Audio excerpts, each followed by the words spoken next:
Hello, welcome to இனிய இல்லம் channel. எல்லோரும் எப்படி இருக்கீங்க? கண்டிப்பாக நம்ம எல்லாருமே நல்லாயிருப்போம் அப்படிங்கிற பாசிட்டிவான எண்ணத்தோடு வாங்க வீடியோக்குள்ளே போயிடலாம். இன்றைக்கி நம்ம பார்க்க போகிற பதிவு என்ன அப்படின்னு பார்த்தீங்கன்னா, வரமகாலட்சுமி பூஜைக்காக நிலைவாசலை சுத்தம் பண்ணேன். அதுக்கப்புறம் ஹாலை வந்து க்ளீன் பண்ணியிருக்கேன். பூஜை ரூமில் கொஞ்சம் கொஞ்சம் எனக்கு தெரிஞ்ச வரைக்கும் க்ளீன் பண்ணிட்டேன். காலையில் டிஃபன் வேலையெல்லாம் முடிச்சுட்டு ஒவ்வொரு வேலையாக செய்ய ஆரம்பித்தேன். சரி, ஃபஸ்ட்டு நிலைவாசலை வந்து நம்ம அழகாக மாற்றிடலாம் அப்படின்னு சொல்லிட்டு தான் இந்த ஸ்டிக்கர் வந்து நேற்று தான் வந்து ஆன்லைனில் ஆர்டர் பண்ணது வந்து வீட்டுக்கு வந்தது. நேற்றுக்கு ஒன்று வந்தது, இன்றைக்கி ஒன்று வந்தது. சரி, ஒரே டைமில் ரெண்டையுமே ஒட்டிடலாம் அப்படின்னு நினச்சிட்டு வெயிட் பண்ணி தான் இந்த ஸ்டிக்கரை ஒட்ட ஆரம்பித்தேன். ஒரு ஸ்டிக்கரோட விலை வந்து 99 ரூபாய். ஆன்லைனில் என்ன பிரச்சனை நம்ம ஆர்டர் போடுறப்ப அப்படின்னா, எனக்கு தெரிஞ்சதை நான் சொல்கிறேன். உங்களுக்கும் அது மாதிரி நடந்திருக்கான்னு சொல்லுங்கள். ஒரு பொருள் நம்மளுக்கு பிடிச்சிருக்கு, அதில் வந்து ரெண்டும் சேமாக இருக்கணும், ஒரே டிசைனாக இருக்கணும் அப்படின்னு குவான்டிட்டின்னு கொடுத்துருப்பாங்க. அதில் நம்ம டூன்னு நம்ம ஆட் பண்ணி நம்ம வந்து அமௌண்ட்டு வந்து பே பண்ணிட்டாலும் சரி, இல்லைன்னா கேஷ் ஆன் டெலிவரி இருந்தாலும் சரி, வர்றது வந்து பார்த்திங்கன்னா நமக்கு ஒரு பொருள் தான் வரும். கேஷ் ஆன் டெலிவரி ஆனால் கூட நம்ம வந்து வாங்கிட்ட பிறகு பார்த்தோம்னா அதில் ஒரு பீஸ் தான் இருக்கும். அதுக்கப்புறம் நம்ம திருப்பியும் அதை ரிட்டன் வந்து போடுற மாதிரி இருக்கும். அது வந்து தேவையில்லாத வேலை அப்படிங்கிறதுனால நான் இப்போல்லாம் வந்து தனித்தனியாக தான் ஆர்டர் போட்டுடுறது. நான் வந்து ஆன்லைன் ஷாப்பிங்கில் நிறைய விஷயம் கற்றுக்கிட்டேன். ஒன்று ரிவ்யூ பார்க்கணும், ரேட்டிங் பார்க்கணும். அதுக்கப்புறம் வந்து கேஷ் ஆன் டெலிவரி தான் நான் வந்து பே பண்ணிக்கிட்டு இருக்கேன் இது வரைக்குமே. எல்லா ப்ராடக்ட்லேயும் நான் வந்து இது கரெக்டுன்னு நான் சொல்ல மாட்டேன். ஒரு சிலது வந்து சில ஆன்லைன் ஷாப்பிங்கில் வந்து கரெக்டாக வந்துடும், நம்மளுக்கு பொருள் வந்துடும், சிலதில் வந்து வராது. அதனால் ஒரு சிலர் பண்ணுற தப்புனால எல்லாரையுமே நம்ம வந்து சந்தேகப்படுற மாதிரி தானே இருக்கும். அது மாதிரி தான் கொக்கோபீட் வந்து நான் வந்து ஆன்லைனில் ஆர்டர் போட்டிருந்தேன். பேவும் பண்ணியாச்சு, கூகுள் பே பண்ணியாச்சு. ஆனால் எனக்கு வந்து வர்ற டைமில் வந்து டெலிவரி வர்ற டைமில் வந்து உங்களுக்கு டெலிவர் ஆகிடுச்சு அப்படின்னு வருது. ஆனால் எனக்கு கைக்கு பொருள் வரவே இல்லை.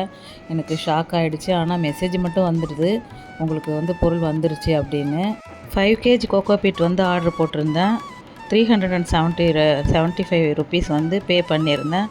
ஆனால் வந்து நீங்கள் வாங்கிட்டீங்க, ரேட்டிங் கேட்கும் பார்த்தீங்களா, ஸ்டார் போட்டு எனக்கு வந்திருக்கு. நான் வாங்காமே எப்படி நான் ரேட்டிங் கொடுக்கறது அப்படின்னு சொல்லிட்டு போனால், நீங்கள் வந்து ஹெல்ப் சென்டரில் வந்து ஃபோன் பண்ணி கேளுங்க அப்படின்னு சொன்னாங்க. எனக்கு இங்கிலீஷும் தெரியல, ஒன்றும் தெரியல. ரொம்ப போராடி அதை தமிழில் எனக்கு வந்து ஒருத்தவங்கள இது பண்ணி அதுக்கப்புறம் தான் நான் வந்து கேஷ் வந்து ரிட்டன் வந்துருச்சு. நல்ல வேலை. இது நம்மளுக்கு தேவையில்லாத வேலை தானே, டைம் வேஸ்ட்டு, மன உளைச்சல், இது எல்லாமே இருக்குது. அதனால் ஆன்லைன் ஷாப்பிங் பண்ணுறதெல்லாம் வந்து பார்த்து ஜாக்கிரதையாக பண்ணுங்கள். ஒன்று தான் கேஷ் ஆன் டெலிவரி பண்ணணும். குவான்டிட்டி ஒன்றுக்கு மேலே போடாதீங்க. அப்படி இல்லைன்னா தனித்தனியாக வந்து ஆர்டர் போடுற மாதிரி பண்ணிக்கோங்க. இந்த கோலம் ஸ்டிக்கர் வந்து எல்லா ஆன்லைன் ஷாப்லேயுமே கிடைக்கிது. 3D கோலம் ஸ்டிக்கர்னு நீங்கள் வந்து டைப் பண்ணாலே வரும். உங்களுக்கு நிறைய டிசைன் வரும். எனக்கு இந்த டிசைன் தான் பிடிச்சிருந்தது. உங்களுக்கே தெரியும், தாமரைப்பூ டிசைன் தான் நான் வந்து போடுவேன் எப்பயுமே. என்னோடய சப்ஸ்கிரைபர் ஒருத்தவங்க இருக்காங்க. என்னோடய கோலத்துக்காகவே அவங்க வந்து என்னோடய வீடியோஸ்லாம் பார்ப்பேன் அப்படின்னு சொல்லுவாங்க. அவங்க தான் வந்து இந்த நிலைவாசல் கோலத்தை ரொம்ப மிஸ் பண்ணுவாங்கன்னு நினைக்கிறேன். அவங்க வந்து இந்த ஷார்ட்ஸ் பார்த்துட்டு நல்லா இருக்கா அப்படின்னு நான் கேட்டதுக்கு, நல்லாயிருக்கு, ஆனால் உங்கள் கோலத்தை நாங்கள் ரொம்ப மிஸ் பண்ணுவோம் அப்படின்னு சொல்லி இருந்ததுனால அந்த நடுவில் வந்து நான் கொஞ்சம் கேப்பே விட்டுருந்தேன். நான் ஸ்டிக்கர்லாம் ஒட்ட வேணாம், டெய்லி நம்ம போட்டுக்கலாம் அப்படின்னு. ஆனால் என்னால் முடியல. ரெண்டாவது, எங்கள் வீட்டில் இருக்க குட்டி வாண்டுங்க வந்து இதை மெரிச்சிடக்கூடாது அப்படிங்கிறதுக்காக கால் வந்து எட்ட எட்ட வச்சு படி தாண்டும் போது அவங்க வழுக்கி விழுந்துட போகிறாங்கன்னு எனக்கு ஒரு பயம். சேஃபுக்காக தான் நான் இந்த மாதிரி ஸ்டிக்கர் ஒட்டிட்டேன். அது இல்லாமல் எங்கள் வீட்டில் வந்து கேட்டு இல்லாததுனால தெருவில் இருக்க நாய்க்குட்டிங்க எல்லாமே வந்து கரெக்டாக இந்த மேல் படிக்கட்டில் கோலத்தில் தான் வந்து படுக்கிறாங்க. முதல் நாள் போட்ட கோலம் மறுநாளும் அழகாக இருக்குமே அப்படின்னு எழுந்து வந்து பார்த்தா ஃபுல்லாக களைச்சி வச்சுருப்பாங்க. கஷ்டமாகவும் இருக்கும். அதே சமயத்தில் அவங்க வந்து இனிமேல் வர்றது வந்து மழை நாள் பண்ணுறதுனால அவங்க வந்து மழைக்காக ஒதுங்கி அங்கே தான் வந்து படுப்பாங்க.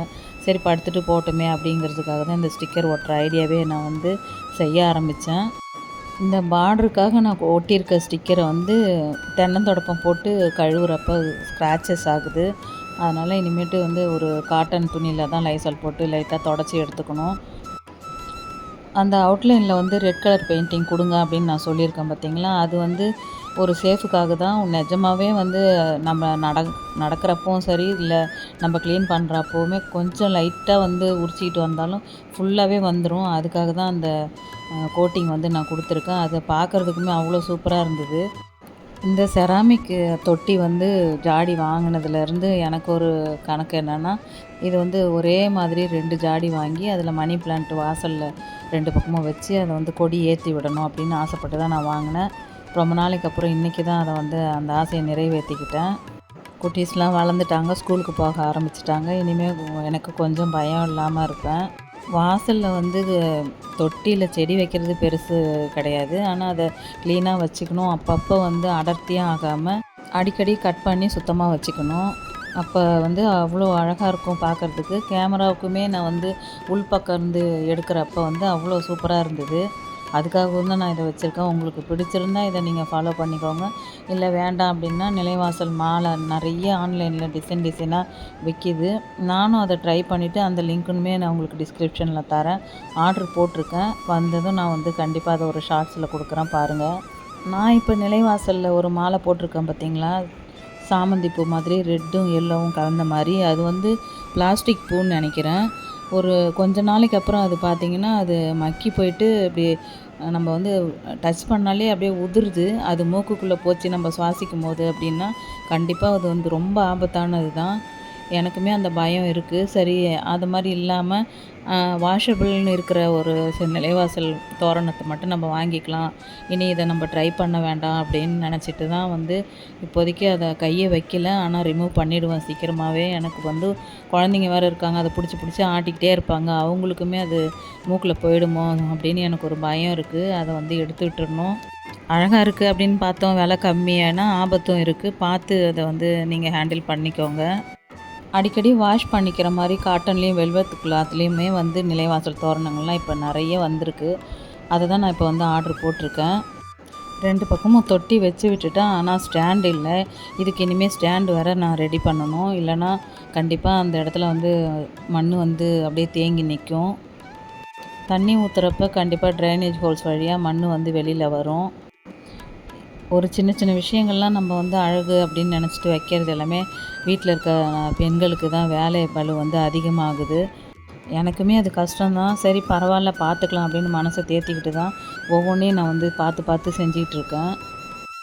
நிறைய பேர் என்னை கேட்பாங்க, ஏன் உங்களுக்கு வந்து ரெஸ்ட் எடுக்கணுன்னே தோணலையா, ஏதாவது ஒரு வேலை இழுத்து போட்டு செஞ்சுக்கிட்டே இருக்கீங்க, உங்களால் முடியுதா அப்படின்னு கேட்குறாங்க. யாருக்கிட்டையாவது பேசிக்கிட்டோ இல்லை வந்து எங்கேயாவது வெளியில் போகிறோம் அப்படின்னாலுமே நம்ம வந்து உடம்புக்கு முடியாமல் போயிடும். அப்படி இல்லைன்னா வெட்டியாக வம்பு இழுத்துக்கிட்டு இருக்கிற மாதிரி இருக்கும். அதுக்கு இது எவ்வளவோ பரவாயில்ல. நீங்களே நினச்சி பாருங்களேன், நம்ம கஷ்டப்படுறோம், யாருக்கிட்டையாவது நம்ம கஷ்டத்தை ஷேர் பண்ணுறோம், மணிக்கணக்காக பேசுவோம், நல்லா ஊங்கொட்டி நிறைய கதை கேட்பாங்க. கடைசியில் நமக்கு வந்து யார் வந்து கஷ்டம் கொடுப்பாங்க அப்படின்னு பார்த்திங்கன்னா அவங்களா தான் இருக்கும். ஆனால் ஒவ்வொரு முறையும் நானும் நினைப்பேன், இதை நம்ம இந்த புத்தியை மாற்றிக்கணும். நம்ம பர்சனல் விஷயம், குடும்ப விஷயம் யாருக்கிட்டையும் ஷேர் பண்ணக்கூடாது அப்படின்னு நினச்சா கூட என் வாய் வந்து சும்மாவே இருக்காது. கொஞ்சம் நல்லா பேசினாலே போதும், நம்ம எல்லாத்தையும் சொல்லணும் அப்படின்னு தோணும். நானும் சொல்லிவிடுவேன். அதுக்கப்புறம் பார்த்திங்கன்னா ஏன்டா இதெல்லாம் நம்ம சொன்னோம், அதனால தான் இவங்க நம்மளை இப்படிலாம் பண்ணுறாங்களோ அப்படிங்கிற மாதிரி எனக்கு தோணும். ஒரு சிலர் என்னை கேட்பாங்க, இந்த யானை சிலையை வந்து எங்கே வாங்கினீங்க அப்படின்னு கேட்குறாங்க. மண்பானை செய்கிற கடையில் தான் நான் வாங்கியிருந்தேன். இது வந்து செடி வைக்கிற பாட் மாதிரி தான். இது வெறும் களிமண்ணில் செஞ்ச சிலை அப்படிங்கிறதுனால டெய்லி அதுக்கு தண்ணி ஊற்றுறப்ப எனக்கு வந்து பயமாகவே இருக்கும். ஏன்னா ஸ்டாண்ட் இல்லாமல் தான் வச்சுருக்கேன். தண்ணி அதுக்கு அடியில் தேங்கி நிற்கிறப்ப கண்டிப்பாக உடையிறதுக்கு நிறைய வாய்ப்பு இருக்குது. இந்த குதிரை சிலையும் அப்படி தான். தண்ணியிலே நிற்க வச்சுட்டேன் நான். அதை கவனிக்கலை. கால்லாம் கொஞ்சம் கொஞ்சமாக அப்படியே உடைய ஆரம்பிச்சிது. அப்போ தான் எனக்கு தெரிஞ்சது, இது களிமண் பொம்மை தானே, நம்ம ஈரத்தில் வச்சது தப்பு அப்படின்னு. நீங்களும் அந்த மாதிரி தப்பை செஞ்சிடாதீங்க. அழகுக்குன்னு வாங்குறத வந்து தண்ணி படாத இடத்துல ஹைட்டில் தூக்கி வச்சுருங்க. டைம் ஆகிடுச்சு. லன்ச் பிரேக்குக்கு அப்புறம் சாப்பிட்டுட்டு மதியம் வந்து ஹாலில் இருக்க டாய்ஸ் எல்லாத்தையுமே வந்து கீழே எடுத்து வச்சுட்டு க்ளீன் பண்ண ஆரம்பிச்சிட்டேன். வாஷ் கூட பண்ணிக்கலாம். ஆனால் இப்போ தான் நான் வந்து க்ளீன் பண்ணேன். அதனால் ரொம்ப வந்து டஸ்ட்டு இல்லை. ஒரு ட்ரை கிளாத் வச்சு க்ளீனாக தொடச்சி விட்டுட்டு அந்தந்த இடத்துல எல்லாத்தையுமே வந்து செட் பண்ண போகிறேன். எட்டேருந்து பார்க்குறப்ப எல்லா பொருளுமே வந்து க்ளீனாக இருக்க மாதிரி தான் தெரிஞ்சுது. ஆனால் எனக்கு தெரியும், எப்படியும் இவ்வளோ நாள் ஆயிடுச்சு, டஸ்ட்டு நிறைய இருக்கும் அப்படின்னு பார்த்துட்டு தான் நான் வந்து க்ளீன் பண்ண ஆரம்பித்தேன். அடுத்தது ஹாலில் எனக்கு வந்து பெரிய வேலை அப்படின்னு பார்த்திங்கன்னா, என்னால் இப்போல்லாம் செய்யவே முடியாத ஒரு கஷ்டமான வேலை அப்படின்னா இந்த மீன் தொட்டி கழுவுறது தான். எப்படியோ கெஞ்சி கூத்தாடி எங்கள் வீட்டுக்கார்ட்ட சொல்லி அந்த மீன் தொட்டியை மட்டும் நல்லா க்ளீனாக வாஷ் பண்ணி வாங்கிக்கிட்டேன். அதுக்கப்புறம் நானே இந்த மோட்டர்லாம் செட் பண்ணி தண்ணி ஃப்ரெஷ்ஷாக பிடிச்சி ஊற்றிட்டேன். நிறைய ஃபிஷ் வந்து இறந்து போச்சு, மறுபடியும் வாங்கி விடணும். வெளியில் போயிட்டு அவ்வளோ வேலை செஞ்சுட்டு வருவாங்க. அவங்க அப்போல்லாம் சலிப்பாக எதுவுமே சொல்ல மாட்டாங்க. இந்த ஒரு வேலை நான் செய்ய சொன்னதுக்கே வந்து நல்லா என்னை வேலை வாங்குற அப்படின்னு சொல்லிட்டு சிரிச்சுக்கிட்டே போகிறாங்க. சரி, நமக்கு வேலை தானே முக்கியம், எப்படியோ வேலை முடிஞ்சிச்சா அப்படின்னு நான் வந்து அதை பெருசாகவே எடுத்துக்கல. எங்கேயாவது சிரிச்சிட்டு போங்க, திட்டிட்டு போங்க அப்படின்ட்டு காதுலேயே நான் வாங்கலை. இது வந்து எல்லாமே குப்பை மாதிரி தான் கிடந்துச்சு. இதை தனித்தனி கண்டெய்னர்லாம் வந்து ஏற்கனவே வாஷ் பண்ணி எடுத்து வச்சுருந்தேன். அதில் வந்து மஞ்சள், குங்குமம், சந்தனம், விபூதி அப்படின்னு எல்லாமே பிரித்து கொட்டி வச்சுட்டேன். இது வந்து என்னோடய பேத்திங்க 2 பேரும் வந்து வச்சு விளையாடிட்டு இருந்த க்ளே தான் இது. தனித்தனி கலராக ஒரு 6 கலர் வாங்கி கொடுத்துருந்தோம். அது எல்லாத்தையும் ஒன்றா மிக்ஸ் பண்ணி இந்த மாதிரி பண்ணி வச்சுட்டாங்க. அப்புறம் இதில் விளையாடிட்டு கையை வாஷ் பண்ணாமே வாயில் வர வச்சிடுறாங்க அப்படின்ட்டு நான் தான் வாங்கி வச்சுட்டேன். என் பசங்களும் திட்டுறாங்க, அம்மா அதை கொடுக்காதீங்க, இந்த மாதிரி பண்ணுறாங்க அப்படின்னு. நான் எடுத்து மறைச்சி வச்சுருந்தேன். இதை நான் எதுக்கு எடுத்து வச்சுருக்கேன் அப்படின்னு பார்த்தீங்கன்னா, சாமியோட விக்கிரகத்துக்கு பின்னாடி வந்து இதை ஒட்டிட்டு ஒரு குச்சி ஒன்று வச்சு அதை செட் பண்ணி அதுக்கப்புறம் பூ வைக்கிறதுக்காக நான் வந்து யூஸ் பண்ணிகிட்ருக்கேன். அதை நான் டெமோவாக செஞ்சு காமிக்கிறேன். ஏற்கனவே ஷார்ட்ஸில் கொடுத்துருக்கேன்னு தான் நினைக்கிறேன், பாருங்கள். இந்த காசு எல்லாமே நான் பூஜைக்காக வந்து பயன்படுத்துகிறது. இது கோயிலுக்கு போகக்குள்ளே எடுத்துகிட்டு போய் செலவு பண்ணிவிடுவேன். கோயிலில் வாசலில் உட்காந்துருக்கிறவங்கள பார்த்தாலே எனக்கு ரொம்ப பாவமாக இருக்கும். உள்ளே கோயிலுக்கு போகிறப்ப ஏதாச்சும் வாங்கிட்டு போய் சாமிக்கு கொடுக்கணும் அப்படிங்கிறத விட இந்த மாதிரி ஏழைங்களுக்கு நம்ம கொடுத்துடலாம் அப்படின்னு சொல்லிட்டு கையில் வந்து பர்ஸில் எவ்வளோ வருதோ கேட்குறவங்கக்கிட்ட அதை அப்படியே கொடுத்துருவேன்.